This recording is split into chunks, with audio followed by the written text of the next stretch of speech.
We have chilaquiles verdes and rojos. And there's only one right choice, you know what I'm saying? It's verdes all the way. Shout out my mom, that's how she makes them, so that's the only way I eat them. We got some tacos right here, some pastor and asada. Not everybody can make pastor, so I'm gonna have to go asada for safety, baby. All right, you guys, we have a torta de hot Cheetos and a gordita de asada.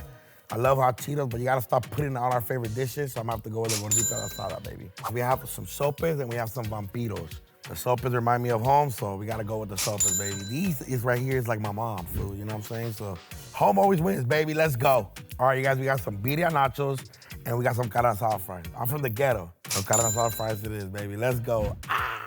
All right, you guys, we got a molita and we got, people call them flautas, but I call them taquitos. So I have to go with the taquitos. Again, home, fool. You gotta go at home, dog. Always go at home, la casita. All right, you guys, we have horchata or Jamaica.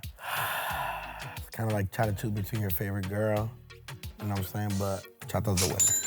What's good? It's your boy Chris Ortiz, the BuzzFeed Pero Like, and today we have a very special episode of Taste or Toss, a show where celebs and famous people will make the hard decision to pick between their favorite Latino foods. Joining me today, you may recognize the homie. He's got over 2 million followers across social media, a bunch of podcasts. He's the man, all right? Bruno! What's up, What's my up, guy? loco? What's up? We ready? Yeah, 100%. You like to eat? Yeah, 100%. Come My on. boy, It's a rhetorical question. You picked horchata over Jamaica. Is there a Yeah. reason for that, my boy? Nah. It's just one of them's a little more sangria, like a little more vibe like that. This, you know what I'm saying? This cool. You could dip your bread in this, you know what I'm saying? All right, let's try it. Let's see how it goes. Cheers, my boy. Does horchata remind you of anything in particular? You know what? It doesn't because it wasn't like something that like, it was just, that's the first thing you got when you went to the agua frescas. My family was big on limonadas, agua frescas. The day I learned how to make limonadas, my life changed because there was nothing else I could know. Squirt a couple lemons, add a cup of sugar, and we'll be all right, you know what I'm saying? All right, so now we got the chilaquiles, and you chose Yeah. the green over the red, and I cannot blame you because I also like the green. You like green too? Okay, that's perfect. Well, let's dig in. I don't know if it's just my family or we just didn't have pollo, but growing up, I only ate chilaquiles with salsa verde and jamon cut up.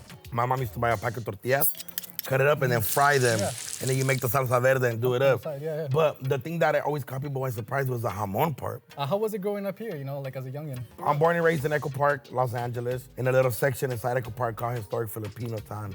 Just real downtown LA, baby, real Dodger town, baby. You know, shout out the Dodgers. Hey. So I'm just LA, baby, in and out, baby. LA all day. LA all day. That's all I know. What are some of your struggle meals growing up? One of my favorite things to do that people always judge me for is queso fresco inside your cup of noodles. I'm talking about like chunks and then it melts and it gets warm and you eat it. And then it's like... Oh, it's gas. It's gas. All right, tacos de asada is what you chose over pastor, and I feel that, dude. Like, it takes a special skill to make tacos de pastor. If you don't like making it, food, don't make it, food, because it's not going to come out good. But obviously, a classic staple is the asada, my favorite. Cheers. Cheers, Let's bud. dig in. Maybe see if we like it.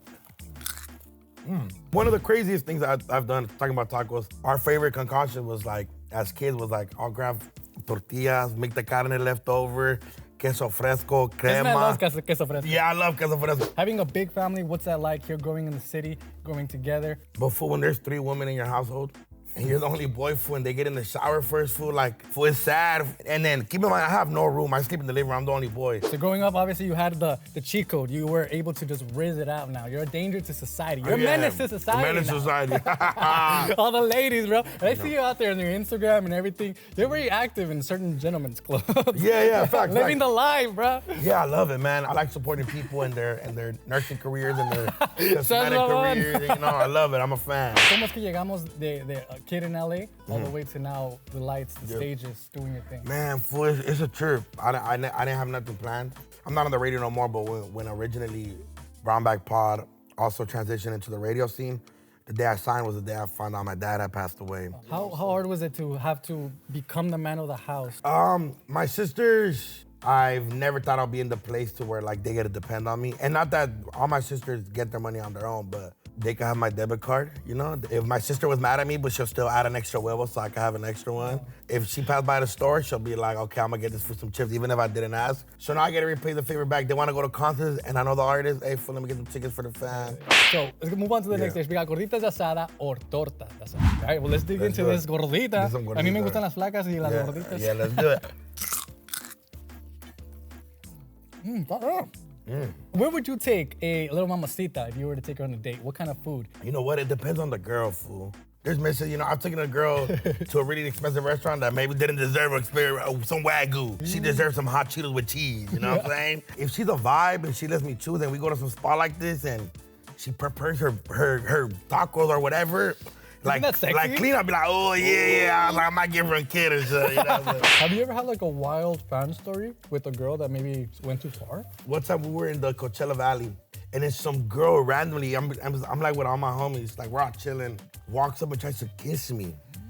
And then I wasn't mad that she was trying to kiss me. Was she hot though? She just walked up and was like, and I was like, ah! The current group of friends that you have right now, right? You're all comedians. It feels like with Concrete too, you guys are building like this Avengers of Latino comedians. Yeah. We're just gonna fucking take over the scene, Man, it's amazing. The whole comedy scene right now is, fool, we're having a good time. Everybody's kicking it. Everybody's chilling. Everybody's supporting each other. What about the dark sides of this fame that you're now getting to and you've had? It sounds crazy, but I kind of miss my regular life sometimes, fool. Really? I love Dodger games, and it's hard to go to them now. But if what happens, fool, it comes with it, fool. You gotta take everything with the good and the bad. Yeah, and it definitely seems like you are, and you're taking it with strides. I get called all types of things every single day on the internet. I'm terrible, I'm not funny, I should quit, go back to Puerto Loco. It's crazy, fool.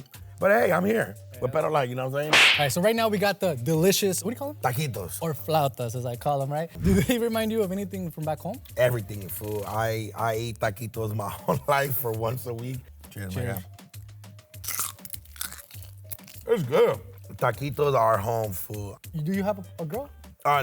No. Oh, snap. All right, ladies. Hey, hit the line. BuzzFeed ladies, tap in. Hit the line. All right. What are you looking for in a girl, in a partner? She don't gotta be an ultimate cooker, fool. I'm gonna keep it a buck. She don't gotta be Chef Ramsay, fool. What's the ideal list? What do you look for? But if she could make some huevos con jamon, fool, I'm all right with her, fool. What about looks-wise? I'm not picky, but I like them pretty, fool. It's like a Shrek and Fiona type thing. All right, well, hey, ladies, hit up the line right now, all right? Yeah, hit the line. So like I said, I do not mess around with my Mexican food right here. You got sopes. Have you ever had a pambazo? No. See, Damn, everybody. I'm not Mexican as hell. Look for it. No, it's not your fault. It's one of those dishes that when my homies eat it, they're like, fool, I've never had this, because you won't see it typically in your Mexican restaurants. So we gotta hit up Duno's mom's house. Fool, I got you guys. Hey, next time we're gonna film at his house. Yeah, well, don't trip, fool. Let's do it. All right, let's taste this bad boy. Yeah. Hold on, let me try this. I'm gonna have this argument forever with people. I'll choose LA over Arizona, Texas, and San Diego. I had this argument with my homies from San Diego because they're right next to the border, so they love to argue with me about it. But I will say this, I just came from Chicago, and I had the best pastor tacos ever right there. You're lying. On my mom, fool. On my mom. My boy. There's nothing that I like more after like a couple of drinks and a night out than asada fries at 3 in the morning, dog. It's a dope, fool.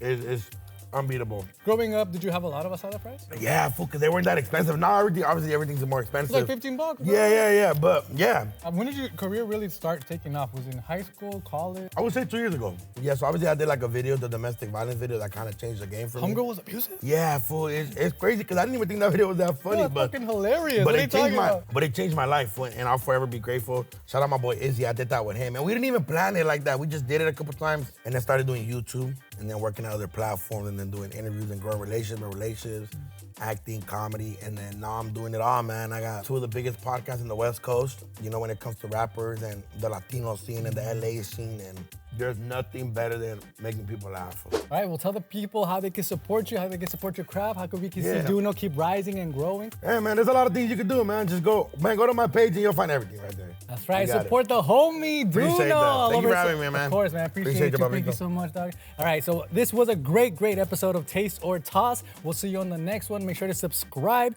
It's your boy Chris Ortiz with BuzzFeed Pero Like and Duno. Yeah. This is Taste or Toss. Hasta la próxima.